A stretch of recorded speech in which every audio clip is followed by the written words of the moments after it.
Hey guys, welcome back to r/CoworkersFromHell, where we read stories about the most awful coworkers imaginable from our own subreddit. If you are new to the channel, please don't forget to subscribe to enjoy my daily content and to join our community, and without any further ado, let's dive right into the stories. And the first one was posted by user Annie Oakley on our own subreddit r/ripe stories, and it is titled "Coworker Gets Me Fired for Being at My Grandfather's Funeral." So, years ago I worked as a barista for a certain coffee company here in Oregon. A few months later another girl was hired as a barista as well. I will call her Kay. Everyone I had ever worked with up until then I either got along with, or we were both mature enough to be civil and professional to each other at least. Not the case with this girl. This was one of those people that thought her crap did not stink, you know, the kind who thinks the universe revolves around them and them alone, and that others should just be and do whatever they want them to, including things like listening to her talk about how she was already 100+ grand in debt at 20 years old, and not because of school either. Yet she was so excited to go shopping tomorrow for a very specific and very expensive type of engagement ring, and that was just the engagement ring. The wedding ring was going to be even more special. Jesus. I felt bad for the poor sap she had conned into marriage. Hopefully he got out of it. Anyways, a few months later my grandfather passed away. I had never had much of a relationship with him, but my parents wanted me to go to the funeral, so I did. I requested the day off and went to the service with my parents as a passenger in their car, so they were my ride. While at the wake, there ended up being some pretty shocking outbursts from some of the family members mid-service, in particular from one of my aunts. It turns out my grandfather had been abusive to his family, among various other cruel and generally bad father types of things he had done over the years. I had known none of this before that day, and it was all pretty upsetting and overwhelming. I barely knew the man, which I now understood why, and yet I cried harder at that funeral than I had at either of my other grandparents on my mom's side, which I knew very well. So after all this drama, my parents decided to stay overnight instead of going back home that day. We were about a 2-hour drive from home. I knew I had to work the next day, and even though we expected to be home in time for me to attend my scheduled shift, I decided to call in to let them know I might be late coming in tomorrow just in case. I was still pretty upset and partly crying when I called, and of course, the worst possible person answered, Kay. I asked if I could talk to the manager, and she claimed they were already gone and it was just her and one other girl who was with a customer. So half crying I explained the situation and asked her to leave a message for the manager so she sees it the first thing when she came in the morning and would know I might be late for my shift that afternoon. She was, as always, completely unsympathetic. After all, what was happening to me didn't include her in any way, so why should she care, right? And just said, "Yeah, sure, I will let them know," and we hung up. The next day I walked into the shop about an hour and 50 minutes late, but ready for work. I noticed Kay at the front counter making a drink. She sees me come in and immediately looks away with a smirk on her face. She is always weird, so I think nothing of it. I walk into the back room and to put away my things and get started,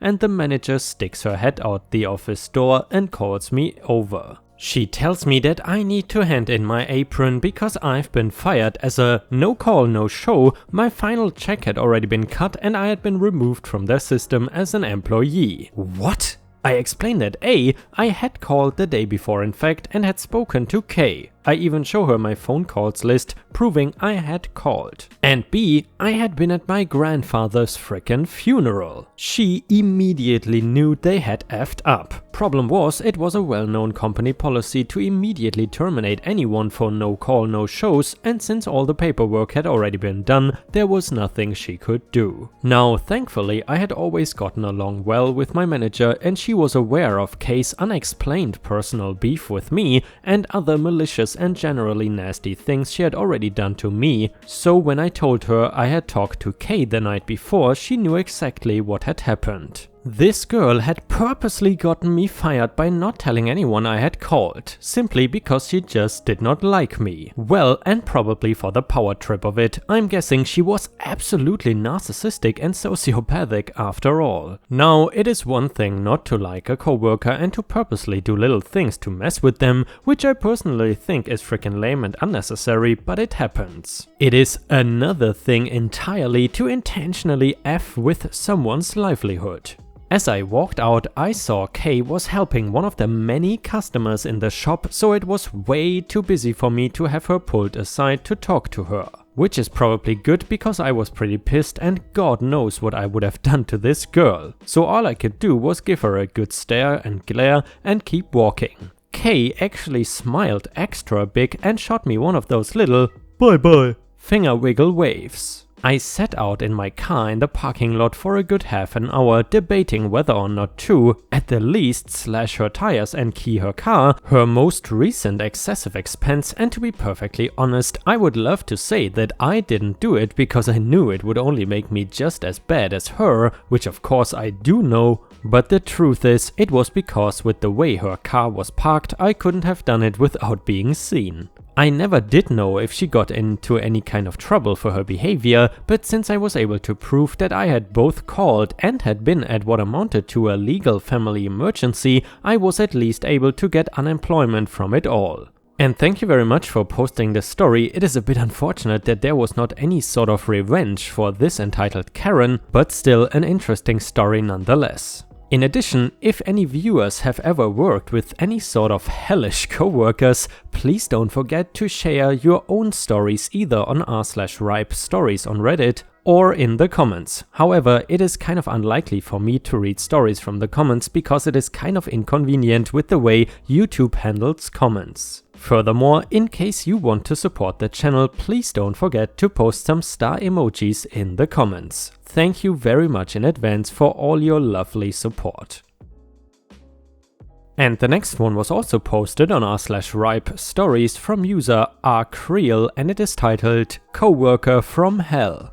Many years ago, I worked in a call center doing tech support for an internet provider. We had this one coworker who was a nice enough guy, but had some pretty obvious autism issues. He was barely functional. He smelled like cheese, his shirt always had the buttons and buttonholes misaligned by at least 2 buttons, he just tucked the longer side in his pants, speech impediments were problematic in a call center where you need to give precise technical instructions over the phone. He also had no comprehension of how loud or quiet he was talking and would go between whispering to yelling. It was quite a distraction and we had to deal with many angry people who he had accidentally hung up on. But my favorite, he could not remember the NATO phonetic alphabet. For those unfamiliar, this is where you use a predefined word to designate what letter you are trying to convey. Alpha, Bravo, Charlie, Delta, Echo, Foxtrot, Golf, Hotel, etc. Each word is chosen so it has no homonyms, similar sounding or rhyming words in the set, and every sound is distinct to eliminate confusion. He would just pick his own words to convey a letter, but chose a lot of homonyms and never enunciated. So things like C as in cat and B as in bat, both of which when he said them sounded like et, but it doesn't stop there. As his choice of words would be whatever the first word he could think of was, just whatever random word popped into his head with no consistency or filter. Many of his chosen group words were not polite choices, his G as in group and P as in poop were confusing.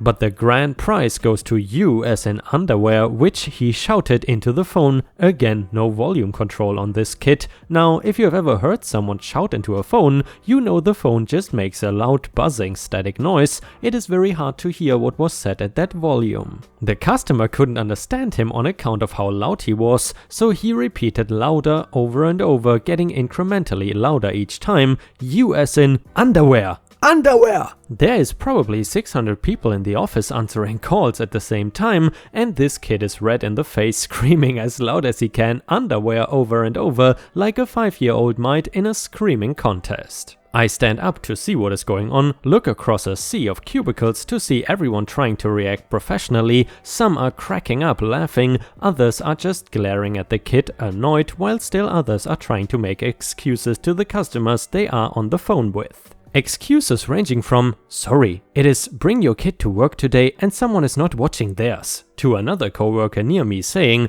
"I need to put you on hold for a moment." That's the code word for active shooters. Then muting his microphone and falling out of his chair laughing, trying for a couple of minutes to collect himself. Then coming back to the phone to say, "Sorry, it was just a poorly timed drill. We take safety very seriously here." Brilliant save, by the way. He was a slick guy and could bullcrap like no one I've ever seen. However, this poor autistic kid, he changed my whole worldview. By the way guys, I forgot to mention, even though that last story was pretty funny, I do have to say I really feel bad for the kid. I am sure in the future he could find the right job that suits him, however maybe the call center one is not the right choice for him. Anyway, the next story was posted by user altruisticmix3846 on our own subreddit r/ripe stories and it is titled Crunchy Karen. So this happened a while back. I'm a truck driver and I was hauling a load of car parts from Cincinnati to Kansas City. I was on the Interstate 74 between Cincinnati and Indianapolis, passing an entrance ramp. I was doing around 70 miles per hour, cars in front of me, cars beside me, cars behind me. About normal for that time of day in that area, so I am completely boxed in, and here comes Karen. She flies up the ramp till she is about even with my tractor and starts wailing on the little horn in her new looking Honda CR-V. Now, I know a lot of you are not Americans, so for your information, in almost every state here, people entering the highway have to yield to the people that are already on the highway. Most ramps even have a sign telling them so. That one in fact for sure does, because I passed it 2 to 3 times a week as I was a dedicated route driver.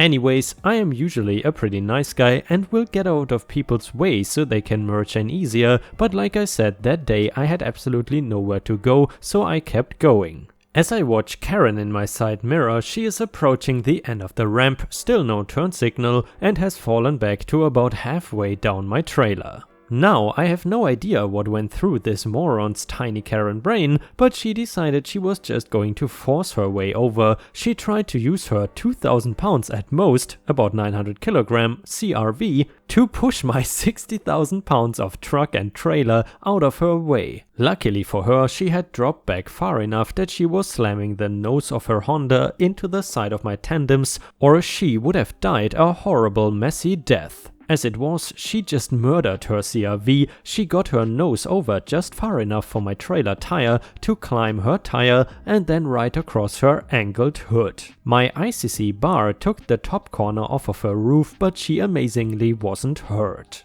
Not a stranger to morons in cars doing moronic things, I hit my flashers, downshifted and pulled off on the upcoming exit ramp. I flip my logs over and call my company as I get out to inspect the damage. They tell me to take pictures of the damage to the truck and the other vehicle, but drop the second request as I tell them she is a quarter mile back and I would have to walk down the breakdown lane to get to it. I go back and look to find that my ICC bar is pushed out about 6 inches on that side. I have 2 flat tires and some varying scratches. Oh, and a bit of minor damage to my front tandem rim. With a rim replacement and 2 trailer tires, we are talking maybe $600. I bent the ICC bar back myself on a concrete embankment later at the receiver. Her CR-V was a complete loss. Now, that's not what makes this a good story, just a head shaker.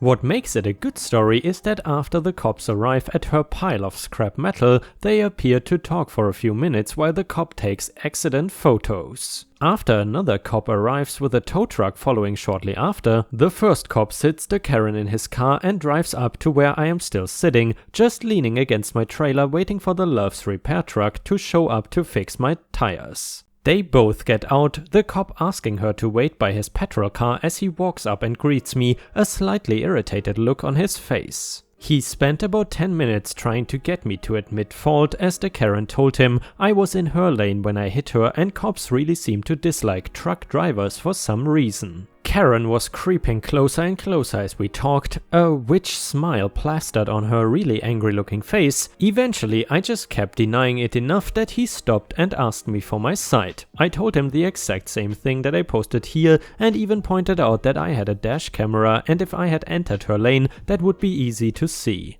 I gave him the number for the company's safety department so they could send him the footage. Trucking companies have dash cameras that upload it to a server, nothing is stored on the rig. The cop made it clear he didn't believe me, that is, until Karen struck. She had gotten close enough to hear the end of my explanation and in typical Karen fashion couldn't keep her mouth shut. She started yelling about how, "I don't care what your camera shows. You were in my lane and have to move." The cop immediately gets a puzzled look on his face, which Karen doesn't see. "You are going to have to buy me a new car, you stupid POS. Don't you know you cannot hog the highway with this monstrosity?" At this point, it seems to dawn on the cop that Karen had lied or was just dumb enough to think she was telling the truth. He turns to dumbass Karen and asks simply, "So to clarify and make sure I have both your stories right, Mr. K here, gesturing at me with his thumb, was driving in the right-hand lane and failed to get out of your way so you could merge? And then because he was taking up all the space, you were forced into this piece of junk truck when the entrance ramp ended?"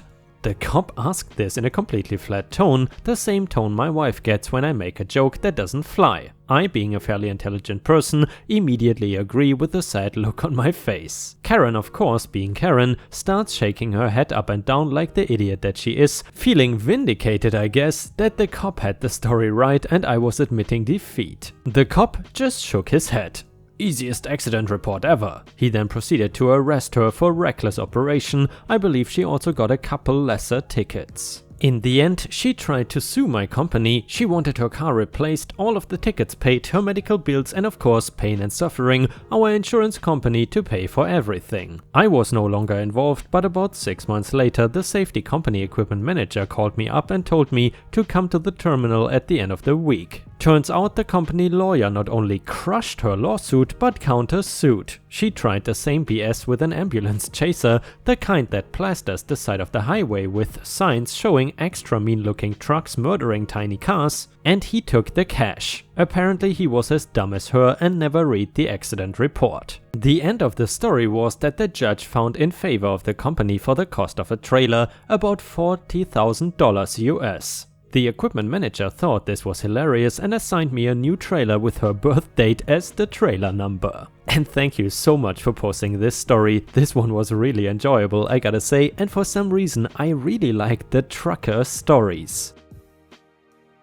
And Ripe stars, unfortunately we have already reached the end of today's video. I hope you enjoyed the content. However, if you cannot wait for more Ripe content, then I suggest you head on over to patreon.com/ripeyoutube, where you can find more exclusive Reddit content read by me. Patreon subscriptions start at just $1 per month, and for $1 your name will show up at the end of each of my new videos. However, if you are willing to spend $3 per month, you will get access to more than 50 exclusive Reddit videos, mostly just no mother-in-law stories. However, please understand, I don't want to pressure anyone into spending money, because I am already incredibly grateful that you watch my videos every single day. Thank you so much for your daily support, it really means the world to me, and I hope to see you again tomorrow for the next video.